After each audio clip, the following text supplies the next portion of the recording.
বৈষম্যবিরোধী ছাত্র আন্দোলনে আসলে সাধারণ আপামর জনতা যারা আছে তাদের একটা আকাঙ্ক্ষা রয়েছে যে গণঅভ্যুত্থানের ব্যানার হিসাবে যে এই ব্যানারের মাধ্যমে হয়তো অনেক জুলাইয়ের যে আকাঙ্ক্ষাগুলো রয়েছে এগুলো বাস্তবায়িত হবে। তো আসলে আমরা আমাদের জায়গা থেকে অনেক চেষ্টা করেছি যে যতটুকু করা যায় বা শহীদ এবং আহতদেরকে নিয়ে যে আমরা আরো কিভাবে এটাকে বেগবান করা যায়, তাদের যে দাবিগুলো আছে কিভাবে দাবি দাওয়াগুলো নিয়ে কাজ করা যায় সেগুলো আমরা চেষ্টা করেছি। তো হয়তোবা কিছু করতে পারিনি বা অনেক কিছু করেছি।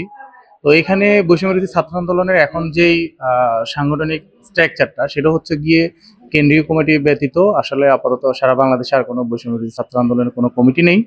আর বৈষম্যবিরোধী ছাত্র আন্দোলনের একটি প্ল্যান রয়েছে, যেমন আমরা যদি ফাংশনাল করতে চাই সেক্ষেত্রে হচ্ছে যে আমাদের বিভিন্ন সেল হবে।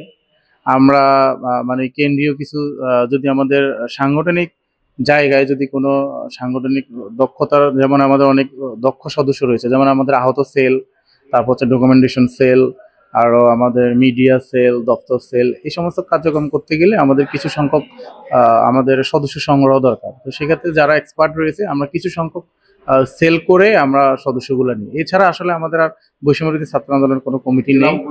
জেলা, উপজেলা, মহানগর কেন্দ্রীয় কমিটিতে ব্যতীত আর কোনো কমিটি নেই।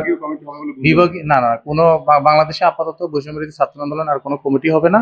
আর বৈষম্যবিরোধী ছাত্র আন্দোলন থাকবেই, যেহেতু এটা গণ অভ্যুত্থানের ব্যানার, এটা আসলে থাকবে। এটা আহত এবং শহীদ পরিবারদেরকে নিয়ে এটা কাজ করবে। মূলত আসলে বৈষম্যবিরোধী ছাত্র আন্দোলন কোনো পলিটিক্যাল ব্যানার না।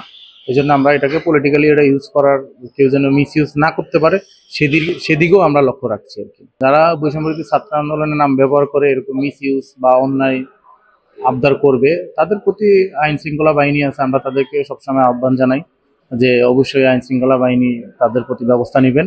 আর আমরাও এগুলো আশ্রয় প্রশ্রয় দিচ্ছি না, আর আমরা যেগুলা খবর পাচ্ছি সেগুলোর বিরুদ্ধে আমরা ব্যবস্থা নিচ্ছি। অনাকাঙ্ক্ষিত একটা ইস্যুকে নিয়ে আমরা সারা বাংলাদেশের সকল কমিটি বিলুপ্ত করেছি, আসলে মানে সাংগঠনিক কার্যক্রম স্থগিত করেছি। কেন করেছি? কারণ হচ্ছে যে আমাদের মনে হয়েছে যে ট্রান্সপারেন্সি রাখবো জনগণের কাছে, যেমন সাধারণ মানুষের কাছে, যেমন সাধারণ মানুষ যেন মনে করে আমাদের মধ্যে একটা ট্রান্সপারেন্সি রয়েছে। এটা আসলে আমরা ওই জায়গা থেকে, আমাদের নৈতিকতার জায়গা থেকে মনে হয়েছে একটা স্টেপ নেওয়া দরকার। তখন আমরা একটা স্টেপ নিয়েছি, বৈষম্যবিরোধী ছাত্র আন্দোলনের যারা অন্যায় করেছে আমরা সকল কার্যক্রম, সাংগঠনিক কার্যক্রম স্থগিত করে দিয়ে। আসলে বৈষম্যবিরোধী ছাত্র আন্দোলনের সাথে এনসিপি কোনো সম্পর্ক নেই। বৈষম্যবিরোধী ছাত্র আন্দোলন একটি অরাজনৈতিক সংগঠন।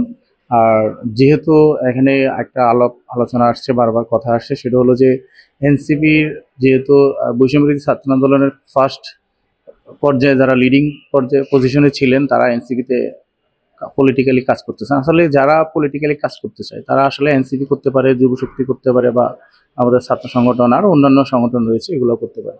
তো এটা আসলে বৈষম্যবিরোধী ছাত্র আন্দোলন কোনো পলিটিক্যাল না। তো এটা আসলে পলিটিক্যাল একটি ব্যানার। আর এনসিপির সাথে আমাদের কোনো কার্যক্রম নেই, আর এনসিপি আমাদের এটাকে নিয়ন্ত্রণ করে না। আর বৈষম্যবিরোধী ছাত্র আন্দোলন নিয়ন্ত্রণ করার জন্য একটি দক্ষ একটি টিম রয়েছে, কেন্দ্রীয় কমিটি। ওই বৈষম্যবিরোধী ছাত্র আন্দোলন কেন্দ্রীয় কমিটি নিয়ন্ত্রণ করে।